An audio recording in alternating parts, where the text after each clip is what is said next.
앞으로의 우리 현대 인류의 모습을 약간 상상도처럼 만든 그림이 하나 있어요. 여자가 이렇게 웅크러 있고 거북목이고. 그런 개체들은 오히려 적응도가 떨어지는 거죠. 저는 오히려 거꾸로일 것 같아요. 진화라고 하는 게 뭔가 더 우월한 형질을 갖게 된다라고 이제 생각을 하는데, 진화는 진보가 아니라 다양성의 증가라는 그런 말도 있거든요. 퇴화도 진화의 일종의 패턴일 수 있습니다. 두뇌 증가세가 갑자기 감소됐다라고 하더라고요. 이 연구 내용이 흥미로운 거는 한 인간의 지능이 높아지는 게 좋은가? 똑똑한 사람들이 잘 살고 행복한가요? Kinds of rubbish. 핸드폰이 스마트해지면 우리는 좀 스투피드해져도 되는 거죠. 스마트폰을 잘 쓰면 되는 거니까. 진화 방향이 기생충의 진화랑 비슷합니다. 안녕하세요. 듣동라 사이언스 최현수입니다. 오늘의 주제는 인류의 진화입니다. 왜 이번 주제 키워드를 진화로 잡았냐 하면요, 이번 2022년 노벨 생리의학상이 바로 진화와 관련된 흥미로운 내용이 등장했기 때문인데요. 오래전 지구에서는 여러분들이 알고 있는 호모 에렉투스나 네안데르탈인 이런 여러 가지 종들이 지구에 살다가 멸종이 되었었는데요. 스반테 페보 교수, 그러니까 스웨덴의 진화 인류학자가 현 인류의 진화 과정에서 네안데르탈인 그리고 데니소바인과 우리 현 인류가 피를 나눴다라는 사실을 유전학적으로 증명해내서 상을 받았습니다. 이 네안데르탈인의 피를 현 인류가 물려받았다라는 과학적인 증거가 나온 거죠. 2000년대 초반까지만 해도 네안데르탈인은 우리랑 전혀 다른 종종인 줄 알고 있었다고 해요. 뭐 말, 돼지, 사자처럼요. 그래서 물려준 유전자들을 살펴보면 이들은 뭐 면역 체계에도 도움을 줬고 뭐 비만, 당뇨, 탈모까지 물려줬다고 합니다. 지금이야 비만, 당뇨가 나쁜 질병이지만 당시에는 극한의 환경에서 생활해야 했던 종들에게는 이 병들이 생존법이었다라고 하니까 너무 흥미로운데요. 그래서 오늘은 인류의 진화와 관련된 좀 더 자세한 이야기, 진화 유전학자 이대한 교수님 모시고 이야기 나눠보겠습니다.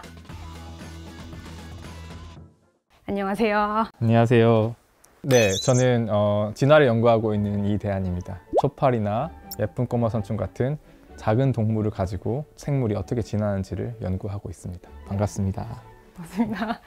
진화 이야기 하기에 앞서 진화하면 가장 먼저 떠오르는 그림이 원숭이부터 시작돼서 점점 이제 일어나서 서 있는 사람, 인류의 모습이에요. 근데 이게 좀 가장 크게 진화에 대한 선입견을 불러일으킬 수 있는 그림이다, 이렇게 얘기를 하더라고요. 진화에 대해서 좀 더 제대로 된 개념을 한번 짚고 넘어가면 좋을 것 같은데요. 어린 친구들에게 친근한 또 다른 예시를 들면 포켓몬을 들 수 있을 것 같습니다. 피추가 진화해서 피카츄가 되고 피카츄가 진화해서 라이츄가 된다고 하는데, 근데 그때 진화라고 하는 거는 뭔가 더 강해지고, 뭔가 힘이 더 세지고, 더 커지고, 표정도 더 이렇게 사나워지고. 진화라고 하는 게 뭔가 더 우월한 형질을 갖게 된다라고 이제 생각을 하는데, 사실 진화는 꼭 그렇게 뭔가 더 나은 혹은 더 강한 것으로 되는 방향이 아니라 생물이 시간이 지남에 따라서 변화하는 이제 사실은 사건을 다 통칭해서 진화라고 할 수도 있고요. 퇴화도 진화의 일종의 패턴일 수 있습니다. 그래서 이제 우리가 진화라고 했을 때 원숭이가 사람이 되고 이런 걸 생각하는데, 사실 진화는 개체 수준에서 일어나는, 포켓몬처럼 개체가 변하는 것이 아니라 집단 수준에서 이제 시간에 걸쳐서 이제 변화하는 사건이 이제 진화라고 할 수 있고, 그 진화는 굳이 특정한 방향성으로 나아갈 수도 있지만 아니면 다양한 패턴으로 이제 나타날 수도 있습니다. 그럼 그 그림에서의 오류는 원숭이가 곧 사람이 됐다, 이렇게 오해를 불러일으킬 수 있다라는 거죠? 그러니까 진화가 뭔가 원숭이가 열등한 존재고 인간이 더 우월한 존재인데, 그런 열등한 존재에서 우월한 존재로 나아가는 방향으로 진화가 이루어졌다. 진화라고 하는 것은 그런 과정이다 라고 이제 얘기를 하는 게 이제 오해라는 거죠. 근데 제일 좀 진화에 대한 개념을 설명할 때 말을 하는 게 생명의 나무? 그 그림인데 그것도 한번 설명해 주시면 좋을 것 같아요. 네, 그래서 이제 생명의 나무라고 하는 것은 피카츄가 뭐 라이츄가 되거나 하는 것은 이렇게 직선이잖아요. 하나의 선상으로 원숭이가 사람이 되어가는 이런 그림도 하나의 선상인데, 진화는 진보가 아니라 다양성의 증가라는 그런 말도 있거든요. 이제 그 나무라고 하는 거는 하나로 쭉 뻗는 게 아니라 자라면서 계속 점점 가지가 처지잖아요. 사실은 다윈이 이제 종의 기원이라고 하는 이제 책에서 얘기하려고 했던 것이, 우리 지금 존재하는 모든 생물은 나무 가지들이다. 그래서 나뭇가지가 갈라져 나오듯이 생물 종이 이제 갈라지면서 새로운 종이 출현하고 그런 과정이 계속해서 되풀이되면서 무성한 나무가 됐고 지금 지구에서 살아가고 있는 모든 종은 그 한 나무를 이루고 있는 많은 수많은 가지의 끝들이다. 그럼 인류의 가지 중에 하나인 저희만 살아남았다 이렇게 보면 되는 거예요? 네, 그게 아마 오늘 이제 본격적으로 이야기할 내용인데 인간이라고 하는 종이 가지가 한 가지밖에 없었냐? 그것이 아니거든요. 사실은 인류라고 하는 것도 어떻게 보면 작은 나무로 이제 구성할 수 있는데 수많은 가지들이 있었는데 지금은 딱 한 가지만 살아남은 우리가 세상에 살고 있는 것이죠. 교수님을 모시고 이야기를 해보려고 했던 게 스반테 페보 박사의 발견 때문이었잖아요. 좀 간단히 이야기를 해보자면 우리 인류의 DNA에 네안데르탈인의 유전자가 들어있다. 근데 네안데르탈인을 찾아보니까 언어 능력도 있었고 지능도 있었고 손재주가 뭐 뛰어났다. 그래서 뭐 환자를 돌보기도 했었고 노인을 공경하는 문화도 있었다. 뭐 시신을 매장하는 문화까지 있었다라고 하더라고요. 지금의 인류랑 별로 그렇게 크게 다르지 않았다라고 저는 생각을 했는데 키도 보니까 1.65m 정도 되는 큰 머리에 큰 코를 가진 종이다. 사진 보니까 또 그렇게 막 낯선 얼굴은 아니었어요. 본 듯한 얼굴이었는데 근데 이번 페보 박사 발견에 대해서 좀 구체적으로 설명을 해주시면 좋을 것 같아요. 사실 지난 200만 년의 역사를 되돌아 봤을 때 우리가 살고 있는 이 시대는 좀 꽤 특별한 시대입니다. 왜냐하면 지구에 인류가 한 종만 살고 있거든요. 피부색도 다르고 뭐 생김새가 다르더라도 모두 다 생물학적으로는 호모 사피엔스라고는 한 종에 이제 속하고요. 서로 생김새가 다르더라도 또 결혼을 하고 가정을 꾸리고 아이들이 나옵니다. 그게 이제 같은 종이라고 하는 이제 결정적인 증거라고 할 수 있는데요. 지난 200만 년의 역사를 돌아봤을 때 인류가 한 종만 존재했던 시기는 굉장히 짧습니다. 거의 최근 3만 년 만이라고 해도 될 것 같아요. 동물원에 가서 예를 들어서 유인원관 가면 다양한 종의 원숭이들 있잖아요. 그런 것처럼 지구에도 인간이 한 종이 살았던 게 아니라 인류가 여러 종이 살았던 것이지요. 그렇게 존재했던 종 중에 네안데르탈린 같은 그런 지금 말씀하신 그런 종도 있었는데 이러한 종들이 어떠한 서로 관계가 있었는지, 그러니까 얘네들이 같이 섞여 살기도 했는지, 두 종이 유전자를 섞는 그런 일들도 일어났는지 이런 것들에 대해서 궁금증은 있었지만 이미 멸종해버렸기 때문에 알 수 있는 방법이 없다고 생각했습니다. 그런데 없다고 생각했던 일, 불가능하다고 생각했던 일을 가능하게 만든 게 바로 이 페보 박사님의 이제 업적인데요. 우리가 지금 현재 살고 있는 생물 종의 DNA는 쉽게 채집할 수 있습니다. 제가 기자님 머리카락 떼서 샘플링을 하면 이제 분석을 할 수 있는데 그럼 네안데르탈린은 지금 존재하지 않잖아요.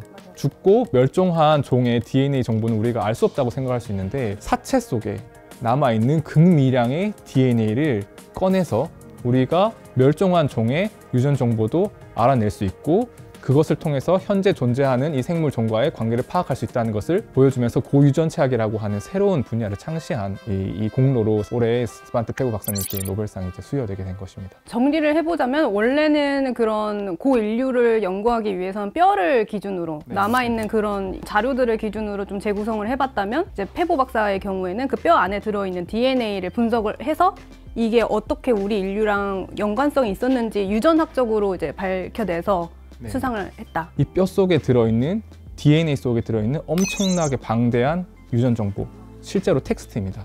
이 텍스트를 우리가 분석할 수 있게 되면서 아주 자세한 인류 진화의 역사를 알 수 있게 된 것이 이 스반테 페보 박사님과 고유전체학의 핵심적인 공로라고 할 수 있을 것 같습니다. 이 페보 박사님께서 이렇게 고인류학의 세계를 열기 전에 이미 고인류학자들이 아주 많은 연구를 해둔 상태였습니다.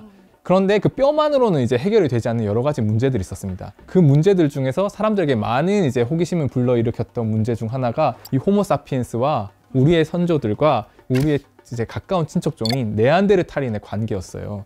이제 호모 사피엔스는 아프리카에서 유래한 종인데 7만 년 전쯤에 나왔는데 이제 유라시아로 나온 거죠, 아프리카에서. 그때 네안데르탈린이 이미 유라시아에 살고 있었거든요. 그랬으면 이 두 종의 이제 활동 영역이 수만 년 동안 겹쳐요. 겹칠 텐데 이 둘 사이에 어떤 일이 있었을까? 뭐 사랑과 전쟁에 대한 여러 가지 이제 사람들이 상상을 했던 거죠. 그 네안데르탈인이 멸종을 했으니까 뭐 호모사피엔스가 뭐 전쟁을 일으켜서 그랬나? 네, 이런 그렇죠. 그런 것들에서 이제 여러 가지 흥미로운 상상들을 했지만 사실은 가설의 영역에 있었던 거였는데 전쟁에 대해서는 아직까지 이게 뭐가 어떻게 확실한 증거들이 있는지는 잘 모르겠는데 사랑에 대한 확실한 증거를 페보 박사님이 보여주신 거예요. 유전자를 섞었다는 것이죠. 그래서 우리의 이제 호모사피엔스 현생 인류 우리의 DNA를 뜯어서 보면 이 네안데르탈린의 DNA가 조금씩 들어있다는 겁니다. 특히 우리가 추정하기에는 아프리카에서 나와서 유라시아 대륙에서 만났을 때 이 두 종이 사실은 교배를 했다. 말하자면 하이브리드, 혼종을 이루었다. 혼종을 이뤄서 네. 지금의 우리가 됐다. 이렇게 정리할 수 네, 있겠네요. 네. 이 스마트 페보 박사님의 연구가 또 새로운 인류 종을 발견했어요. 근데 그 새로운 인류 종이 고유전착이 없었다면 발견 못했을 종이에요. 왜냐하면 새끼 손가락에 있는 아주 작은 뼈 조각에서 DNA를 뽑아서 봤더니 그 전에 발견했던 이 다른 화석 인류 종이나 우리 현생 인류와는 매칭이 안 되는 거예요. 아, 근데 그 뼈 조각만 가지고는 이거를 새로운 종이라고 클레임 선언을 하지 못했을 텐데 DNA 정보는 너무나도 확실하고 풍부하기 때문에 이걸 가지고 우리가 새로운 화석 인류 멸종한 종을 찾았다라고 이제 주장을 해도 사람들이 믿을 수가 있는 것이죠. 근데 이제 평균적으로 1~2%의 네안데르탈인의 DNA를 현 인류가 가졌다. 뭐 이렇게 얘기를 하던데 이 DNA가 우리한테 어떤 영향을 미치는지가 저는 궁금했거든요. 정말 너무 좋은 질문입니다. 네. 왜냐면 노벨 생리의학상을 받았다고 하는 거는 뭔가 그런 의학적인 함의가 사실 있지 않으면 그러니까요. 이제 받기가 힘든 상이거든요. 그런데 고유전착이 그냥 뭔가 인류 진화의 미스터리를 푸는 그런 호기심적인 지적인 차원의 문제가 아니라 의학적인 함의도 이제 큰 게요. 우리가 평균적으로 1~2% 정도 이제 유라시아에 특히 사는 사람들이 1~2% 정도로 가진 것인데 각자가 가지고 있는 네안데르탈린의 유전체 조각이 다릅니다. 기자님이 가지고 계신 네안데르탈린과 제가 가지고 있는 네안데르탈린과 시청자분들이 가지고 계신 이 네안데르탈린이 조금씩 다 다른 거죠. 그래서 그거를 모으면 그 전체 유전체 기준으로 한 40% 정도가 돼요. 그러니까 예전에 이제 네안데르탈린 집단이 가지고 있던 그런 DNA 40% 정도가 모자이크처럼 이렇게 뿌려졌다. 우리 인류에 지금 뿌려져 있는 거예요.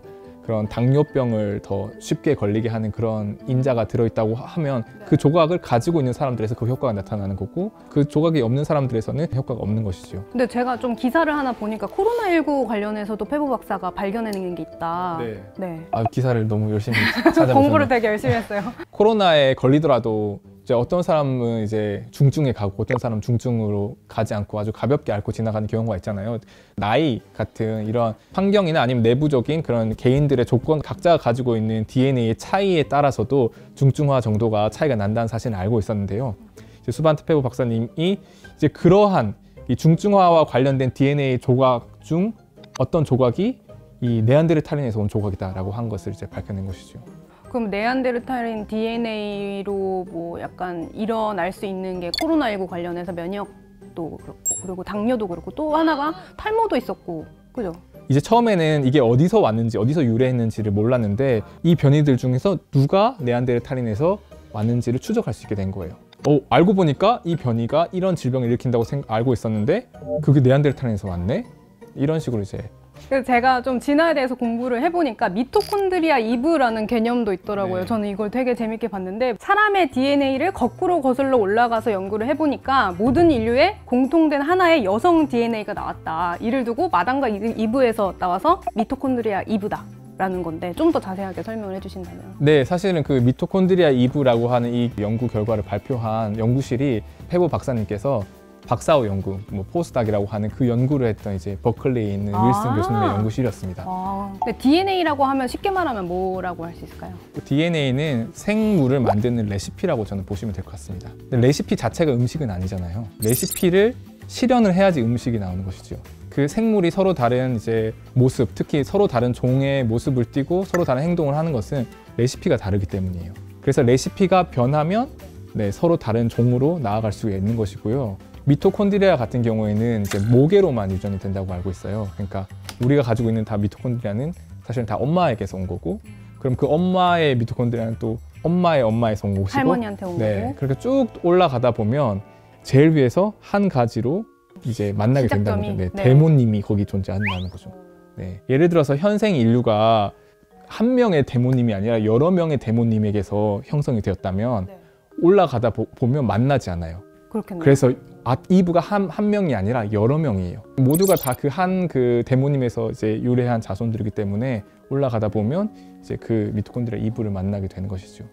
거꾸로 거슬러서 올라가다 보니까 한 여성의 DNA가 나왔다. 그래서 이게 미토콘드리아 이브다 이렇게 설명을 했는데 아까 이야기해 주신 거는 우리 호모사피엔스의 인류가 아프리카에서 시작이 되었다라고 하면 아프리카에서 온 네, 맞습니다. 이브가 어디 사람이냐? 네네네. 그 이브의 거주지가 이제 아프리카 였다라고 하는 것을 알게 된 것입니다. 그게 왜 그렇냐면요. 이게 사실은 진화 유전학에서 아주 중요한 개념 중에 하나인데요. 아프리카에 있는 사람들의 미토콘드리아를 들여다보면요. 굉장히 다릅니다. 상대적으로 뭐랑 다르냐면요. 유라시아에 사는 사람들끼리 비교했을 때보다 훨씬 차이가 커요. 왜요? 이 아프리카에서는 오랫동안 이 사람들이 호모사피엔스를 비롯한 인류가 살았기 때문에 거기서는 다양한 돌연변이들이 많이 생기고 쌓였는데요. 그 중에서 아주 작은 집단이 나와서 전체 나머지 인류를 다 구성한 것이에요. 그렇기 때문에 이 굉장히 아주 낮은 유전적 다양성을 가지고 인류들이 형성이 돼서 사실은 우리가 이 유럽인이나 아시아인이나 혹은 그 아메리카 원주민들 간의 친척 관계는 굉장히 가깝고요. 어떨 때는 아프리카에 있는 이웃 동네에 있는 주민들 간의 친척 관계가 훨씬 더 멀어요. 이 조상들은 이 아프리카에서 아주 오랜 시간 동안 살았기 때문에 그렇지만 우리는 단군 할아버지가 오셔가지고 계셨는지 안 계셨는지 모르겠지만 여기서 이제 씨를 뿌리신 지가 얼마 안 됐기 때문에 친척 관계가 굉장히 가깝다고 나오는 것이고요. 근데 지금까지는 좀 인류, 과거의 고인류에 대해서 얘기를 해봤다면 제가 또 기사를 하나 보니까 인류의 조상이 침팬지의 조상과 계통이 갈라진 이후에 600만 년 동안 인류의 두뇌는 4배가 커졌는데 최근 3000년 사이에 이걸 살펴보니까 두뇌의 증가세가 갑자기 감소됐다라고 하더라고요. 그래서 왜 우리의 뇌 용량이 이렇게 줄어들고 있는 건가에 대한 궁금증도 들어서 교수님 오시면 물어봐야겠다 이렇게 생각하고 있었거든요. 네, 저도 그 논문을 조금 살펴보긴 했는데 조금 흥미롭긴 한데요. 얼만큼 이제 정설로 자리 잡은 것인지는 잘 모르겠고 아직 많은 연구가 필요한 부분인 것 같고 아직은 확실하지가 않은 거예요? 감소되는 상황인 거는 맞는 거죠? 그 부분에 대해서 여전히 연구가 많이 필요할 것 같습니다. 더 많은 이제 데이터들을 확보해야지 이게 진짜로 실제로 그런 경향성이 있다라는 걸 보여줄 수도 있고 또 머리가 작은 사람들 혹은 머리가 큰 사람들을 우연히 어떠한 다른 이제 편향으로 통해서 많이 채집해서 그래프가 휘어서 보일 수도 있을 것 같고요. 그리고 만약에 그런 재밌는 패턴이 보인다고 할지라도 그것이 환경적인 변화에서도 나타나는 걸 수도 있거든요. 네네. 저는 근데 그게 만약에 사실이라고 했을 때 이 연구팀이 제공한 이 설명이 사실은 흥미로웠습니다. 맞아요. 왜냐하면 이제 집단 지성이 작동하기 시작하면 굳이 개인이 그렇게까지 똑똑할 필요가 없기 때문에 오히려 두뇌가 뇌 용량이 감소하는 방향으로 또 진화할 수 있지 않을까 그런 얘기였는데 굉장히 흥미로운 것 같습니다.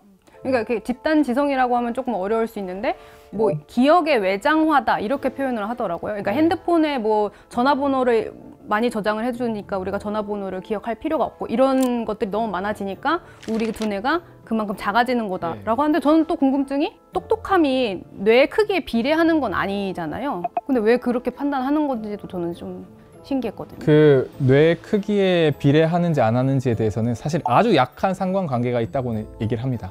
있긴 하다. 네, 있다고 하는 결과들이 있는데 그것도 사실은 굉장히 조금 약한 상관관계고 실험 자체나 혹은 분석 자체에 문제가 있을 수도 있기 때문에 강하게 주장은 할 수 없을 것 같은데요. 근데 전반적으로 봤을 때는 인간이 이런 높은 수준의 고등한 이런 인지 기능을 할 수 있는 거는 커진 이 뇌가 기여를 했다고는 당연히 인정을 해야 될 것 같습니다. 이 연구 내용이 흥미로운 거는 과연 지능이, 그러니까 개체의 한 인간의 지능이 높아지는 게 혹은 뇌 용량이 커지는 게 좋은가? 라고 하는 그 사실 질문을 던지게 하는 것 같아요. 머리가 크면 머리 무겁거든요. 사실은 우리 목이 되게 고생 많이 하고 있죠. 에너지도 엄청 많이 사용하기 때문에요. 우리가 이 에너지를 아껴서 다른 데 생존에 유리한 데 쓸 수 있으면 사실은 더 좋은 거죠. 그리고 인간의 그 뇌용량이 진화한 그 시간이 사실은 진화적인 스케일로 보자면 굉장히 짧은 시간 동안 급속하게 증가를 했습니다. 그 말인즉슨 다른 생물종의 계통에서도 이러한 뇌용량의 증가나 혹은 이러한 인지 기능의 폭발적인 증가가 짧은 시간 내에 이루어질 수 있었던 거예요. 예를 들면 엄청나게 똑똑한 공룡, 머리가 몸에 비해서 엄청나게 커다란 공룡 같은 것들도 출현하는 게 불가능하지 않은데 생물학적으로 과연 그게 좋을까? 그만큼 똑똑할 필요가 없어서 똑똑한 사람들이 잘 살고 행복한가요? 저는 그거를 물어보고 싶은데 오히려 똑똑한 사람들이 깨달을 수 있죠. 자손을 이런 팍팍한 세상에서 자손을 낳는 거는 자살행위다. 그래서 안 낳아버리면 그거를 아는 똑똑한 유전자는 퍼지지 않는 것이죠. 다음 질문이랑 좀 겹치는 것 같긴 한데 지금 인류를 호모 사피엔스 그러니까 슬기슬기 사람이라고 부르더라고요. 그렇게 얘기를 하는데 앞으로 지금보다 더 똑똑한 사람이 나타날 수 있겠냐에 대해서는 지금 교수님께서 좀 부정적인 굳이? 그러니까 이게 아까 제일 처음에 질문 진화가 무엇인가라고 하는 거랑 연관이 되어 있는데요.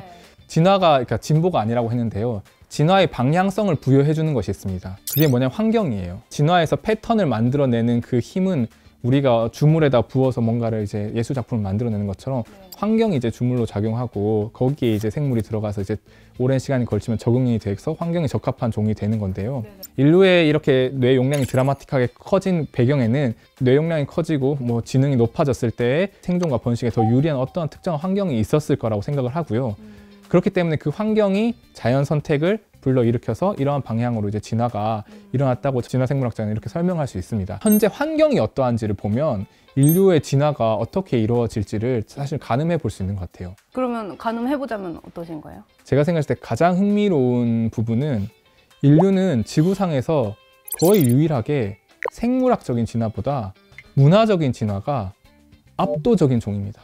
그러니까 우리가 2000년 전에 인간과 지금 현재 인간을 비교했을 때 생물로서 인간은 별로 크게 바뀌지 않았어요. 뭐 뇌 용량이라든가 아니면 신체적인 조건 같은 것들이 변하지 않았는데 우리가 살아가는 방식, 우리가 이 자연 세계에 미치는 영향력 이런 것들은 엄청나게 달라졌죠. 우리가 지금 기후변화의 문제를 일으킬 수 있는 것은 사실은 산업혁명이 없었다면 이렇게까지 대기 중에 이산화탄소의 농도를 변화시킬 수 없었을 겁니다. 근데 이게 우리가 갑자기 숨에서 엄청나게 많은 CO2를 내서 생긴 일이 아니거든요. 이 문화 진화가 압도적으로 빠르게 진화하고 있고요. 그런데 이 문화가 결국은 새로운 환경을 구축한 거예요. 그러니까 2000년 전, 3000년 전, 4000년 전 혹은 뭐 몇만 년 전에 인류가 살아가던 환경과 현재 인류가 살아가던 환경이 다르기 때문에 그때 유리했던 형질이 지금 불리할 수 있고 거꾸로일 수도, 그때 불리했던 형질이 지금 유리해질 수도 있는 것이죠.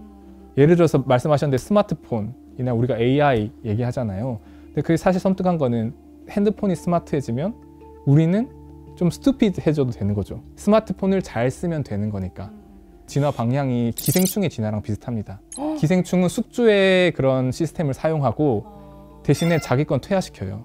퇴화를 시킨다기보다는 퇴화가 되는 거죠. 필요가 없고 더 효율적이 되는 거죠. 어떻게 보면 기계로 문명을 만들어 놓고서 그거를 더 잘 그냥 활용할 수 있는 그런 능력을 갖췄을 때 자손을 많이 번식할 수 있는 그런 역량을 갖추게 된다면 굳이 두뇌가 더 커지는 것보다는 기계나 AI와 더 잘 연결되는, 근데 만약에 그 과정이 엄청나게 높은 수준의 지능을 요한다거나 아니면 커다란 뇌 용량을 요구하는 그런 계산이 필요한 부분이라고 한다면 그쪽으로도 진화를 할 수 있는 것이고. 저는 기사 찾아보면서 또 재밌었던 게 그 우리 앞으로의 우리 현대 인류의 모습을 약간 상상도처럼 만든 그림이 하나 있어요. 여자가 이렇게 웅크러 있고 거북목이고, 그러니까 약간 사람들이 컴퓨터를 많이 하고 스마트폰 많이 쓰다 보니까 그렇게 몸이 굳어질 것이다라는 상상도가 있는데, 교수님이 말씀하신 것처럼 이제 문화의 진화가 이루어지면 그거에 따라서 인류도 그렇게 바뀔 수도 있다, 이렇게 볼 수 있다는 거죠. 저는 오히려 거꾸로일 것 같아요. 그러니까 그게 진화의 개념 혼동화 같은데 우리가 개체가 우리가 고꾸라지니까 이렇게 되니까 그 기계를 많이 쓰고 하면 근데 그런 개체들은 오히려 적응도가 떨어지는 거예요. 생존력이 떨어지기 때문에 오히려 더 기계 문명에 이제 최적화되는 그런 신체 구조를 가지는 쪽으로 진화적인 압력이 가해지겠죠. 거북목으로 고통받지 않는 그런 신체 구조가 선택이 될 수도 있어요.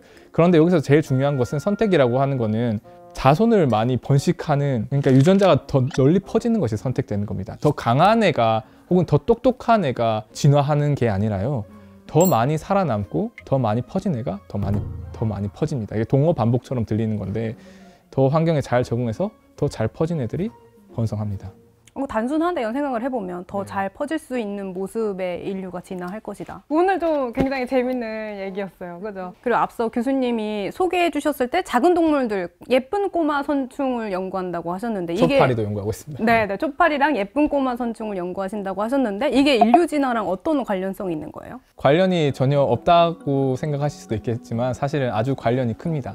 제가 비유를 들자면 우리가 인류의 그런 그 건강, 질병과 관련된 혹은 생물로서 인간에 대한 이 생물학적 생리 현상 같은 것들에 대해서 인간에 대한 연구를 통해서 알아낸 게 얼마나 될까요? 아주 많은 부분이 바이러스, 대장균, 초파리, 다른 동물들을 혹은 다른 생물들에 대한 연구를 통해서 얻은 지식을 우리 인간에게 활용하고 적용하고 있는 것입니다. 왜냐하면 인간을 연구하는 것은 힘들거든요. 윤리적인 문제도 있고 뭐 비용적인 문제도 있고 또 인간은 또 꽤 복잡한 이제 그 생물이기 때문에 단순한 생물을 가지고 보편적인 원리를 찾아내서 인간에게도 적용할 수 있는 연구를 하는 이제 생물학자들이 많은데요. 제가 초파리나 예쁜 꼬마 선충을 연구하는 이유는 사실 인간의 이 뇌가 어떻게 이 지구에 출현하게 되었나라고 하는 것을 이해하려면 뇌가 어떻게 만들어지는지를 그리고 그 뇌가 어떻게 진화하는지를 이해를 해야 되거든요. 레시피. 그렇죠. 정답입니다. 네.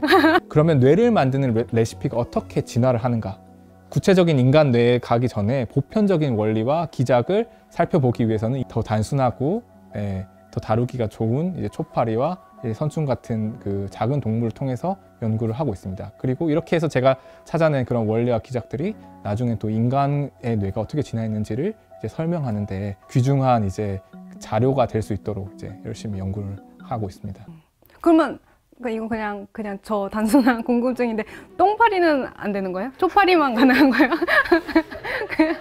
아니에요? 초파리나 똥파리 연구할 수 있으면 뭘 연구하시겠어요? 아, 초파리 하겠습니다. 네.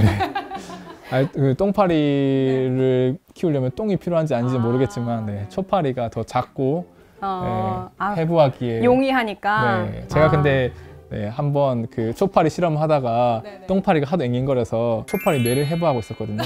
그래서 똥파리 뇌를 이제 해부해서 비교해 본 적도 있었습니다. 그 달라요? 초파리랑? 비슷하게 생겼는데 조금 더 큽니다. 근데 사실 생각을 해보면 생리의학상 관련해서 교수님도 이번에 엄청 강연도 많이 다니시고 하잖아요. 이번 이야기를 통해서. 근데 이렇게 좀 관심을 많이 받았던 이게 흥미로운 주제가 없었던 것 같다는 저는 생각도 들긴 하거든요. 진화로 그 노벨상을 받는 제가 알기로는 거의 없었던 걸로 알고 있는데요.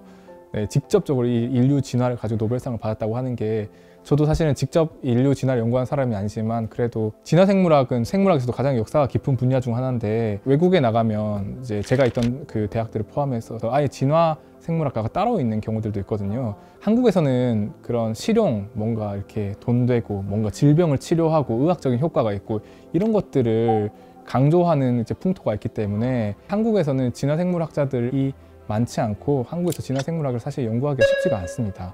그래서 저한테는 더 뜻깊은 것 같고 이렇게 많이 진화의 흥미로운 진화 이야기를 많이 해서 또 특히 잘하는 청소년 분들과 이제 과학자 꿈나무 분들께서 초파리 아니어도 되니까 다른 진화도 많으니까 피카츄 진화 연구해도 되니까 진화에 관심을 많이 가져주시길 바라는 마음으로 오늘 출연하게 되었습니다. 네, 감사합니다. 네, 오늘 진화와 관련된 이야기 이대한 교수님과 함께 나눠봤습니다. 저희 이제 마무리할 건데 제가 듣동라 여러분 하면 안녕히 계세요 하고 손 같이 흔들고 마무리하는 걸로 할게요. 한 손, 두 손.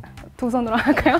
네, 그럼 듣동라 여러분 안녕히 계세요. 화수목 아침 7시 듣동라가 습관이 됩니다.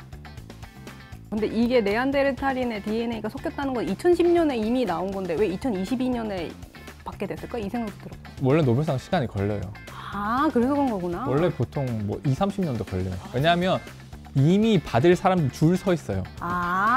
그랬구나. 예를 들면 그 화이자 그거 지금 mRNA 백신 개발한 사람들도 언젠가는 받을 텐데 주기 너무 빠른 거예요. 그러니까 대기표를 번호표를 다 뽑고 기다리고 있는 겁니다. 그래서 그 받을 만한 분들은 이제 이때 되면 잠을 못 주무시는 거죠. 자기한테 전화 올까 봐 설레발 치면서.